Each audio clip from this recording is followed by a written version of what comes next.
it's Natasha. Welcome back to another video about all of my insecurities. In my part one, I spoke more about physical insecurities that I had growing up, more focused on my body and my appearance. But this week we're going a little deeper, and I'm going to talk about some insecurities that you may not really see at face value.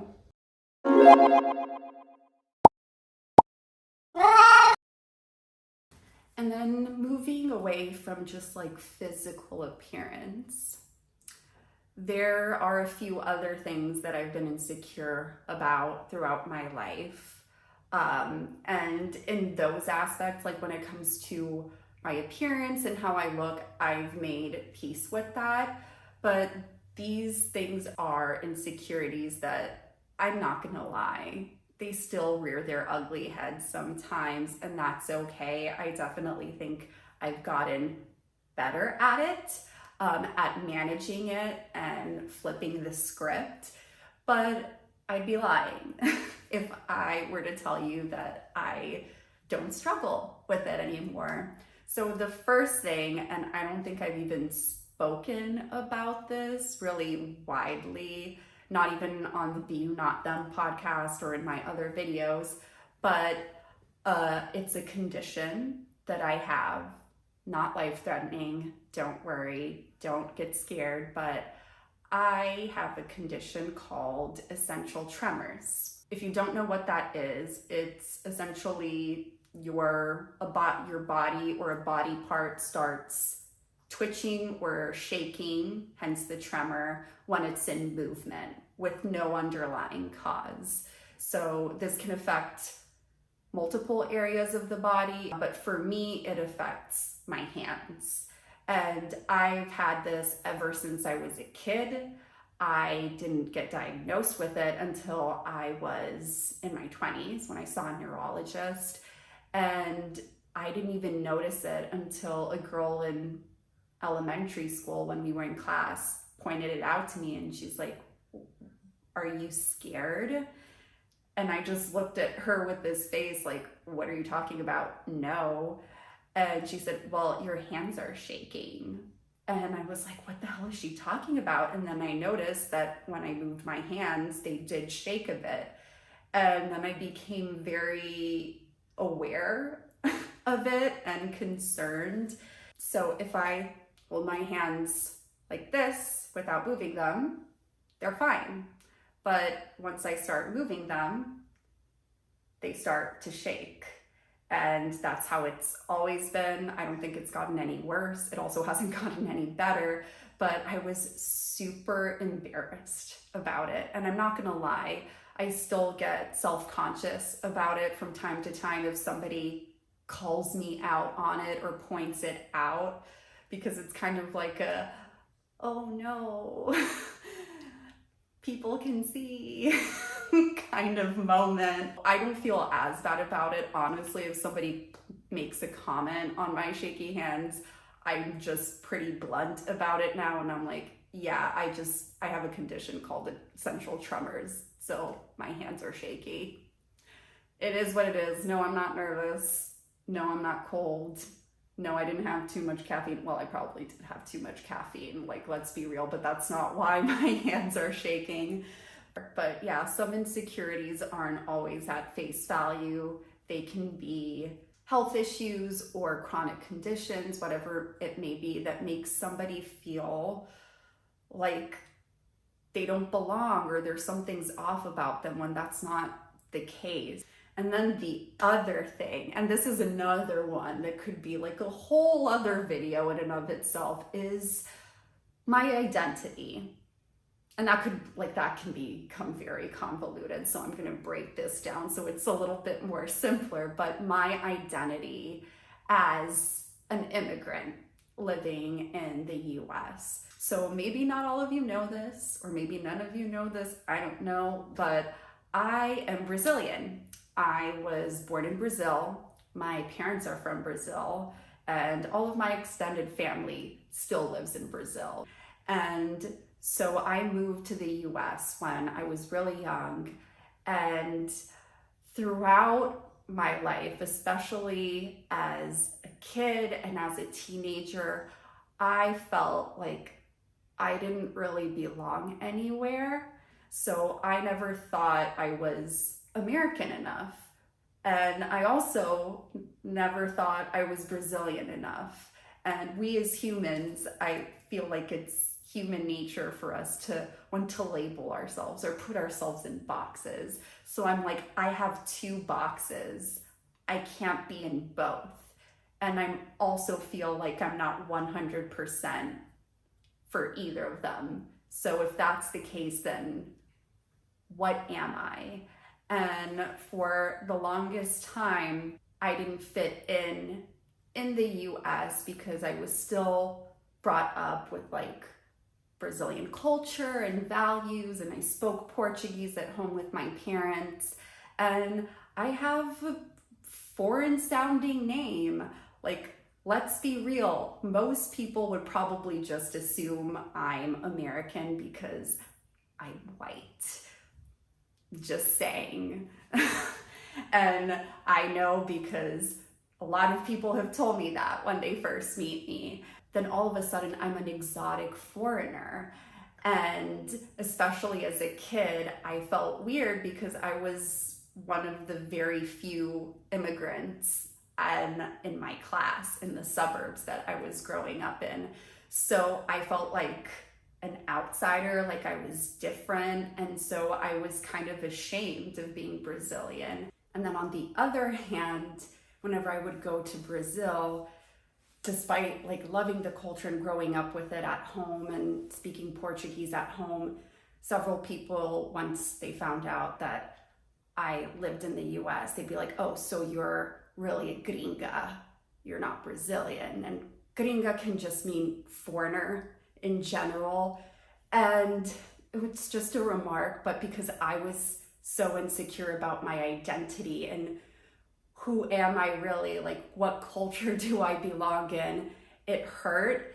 And so I would internalize that, and it would further prove to me that I don't belong here, but I also don't belong there. So where do I belong? And so what really was the turning point for me in starting to overcome this identity crisis was when I did an internship in São Paulo, which is where my family is from, in Brazil. I got the opportunity to work for an advertising agency there, and I was super excited for it. I was gonna spend 3 months there. But then as the date got closer for me to go to Brazil, I started getting cold feet.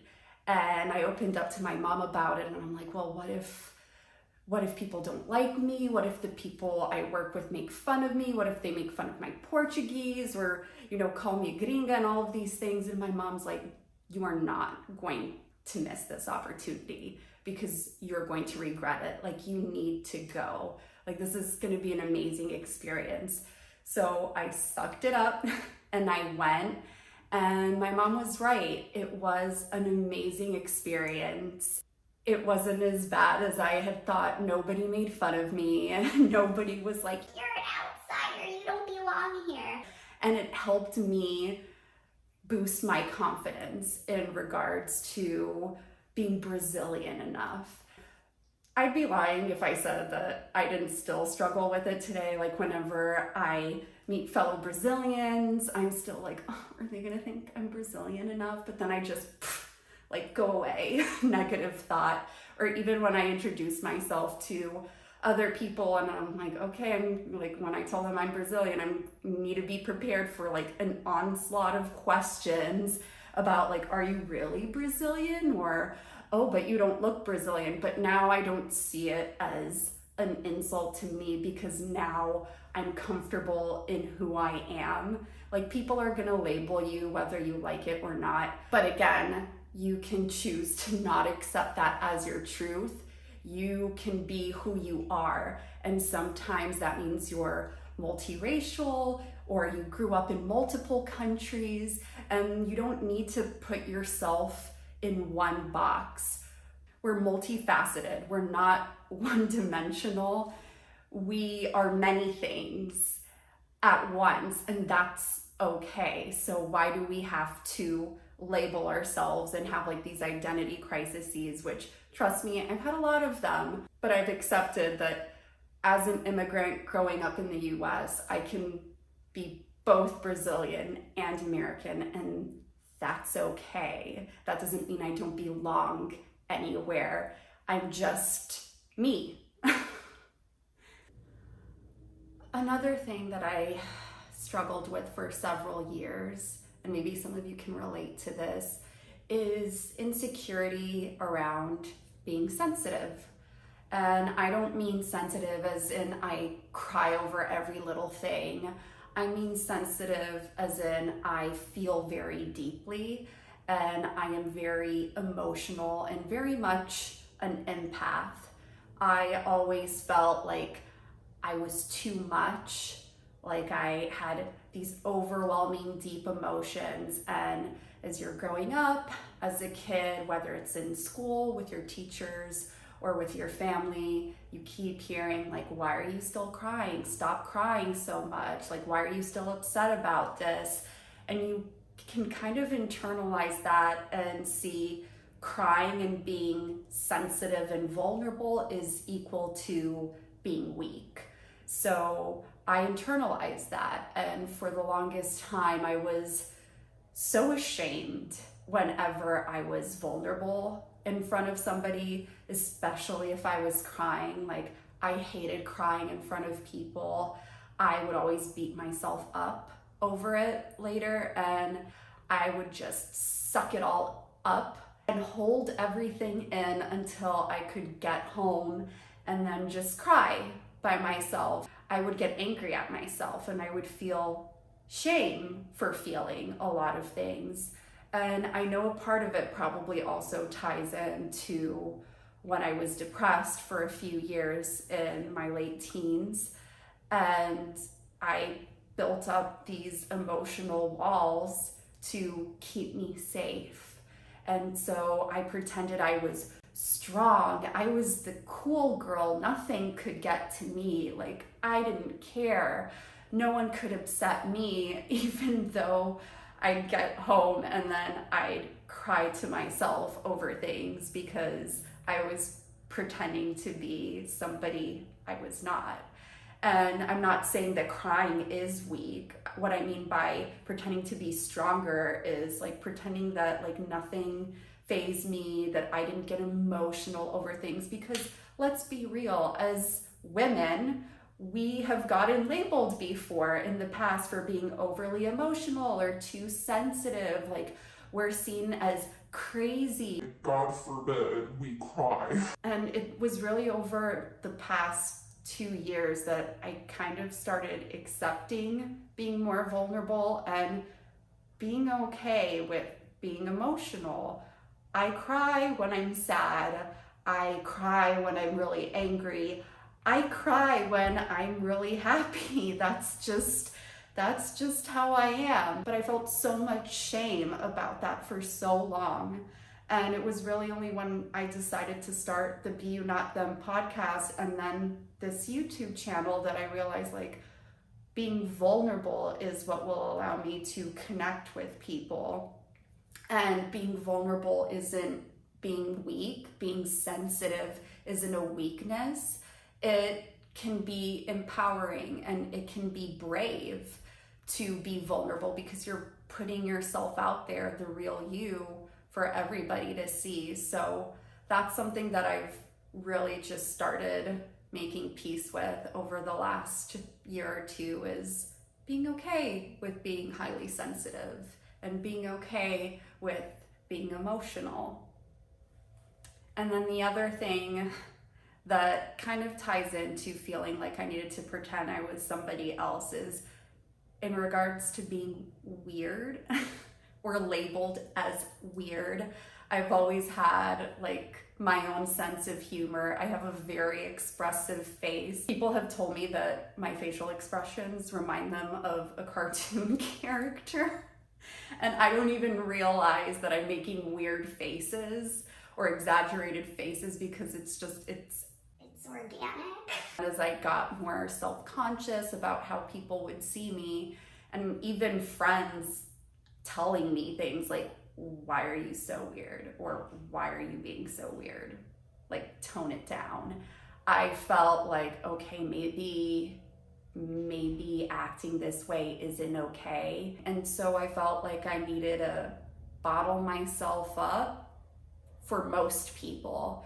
And I would just really be myself around my family and then my really close friends. And then everybody else would get a diluted version of me. And it sucked because I would think things like, if I was actually myself around these people, would they still like me? Would they still accept me? Or would they think I'm weird? Even in relationships, like most of the romantic relationships I was in, which there weren't many, but most of them that I was in, I felt like I couldn't really be myself because I was so scared of being judged and being unladylike or not attractive by just being me. And it can get so exhausting, guys. Like, I felt like I had to have like multiple personalities, and you feel like nobody really knows the real you. And in my mid-20s, I started to let go of that more because, again, it's so exhausting. And I just started being more of me and being weird and making my weird faces and saying weird things because I get weird thoughts and ideas all the time. That's just how my mind works. I'm sure some of you can relate. So any fellow weirdos out there, hi.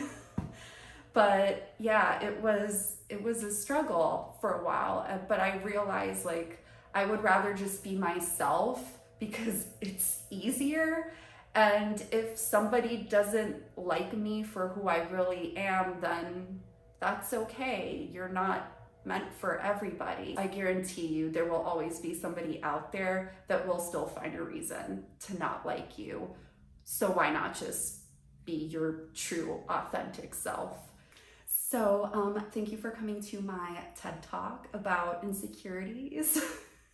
I hope this video made you realize that you are not alone with your insecurities. 2, you never know what may be under the surface. For some people, you may think that they have it all, or they're confident, all of these things when they're battling with their own insecurities, some of them which aren't apparent at the surface. And 3, like, your insecurities don't have to define you.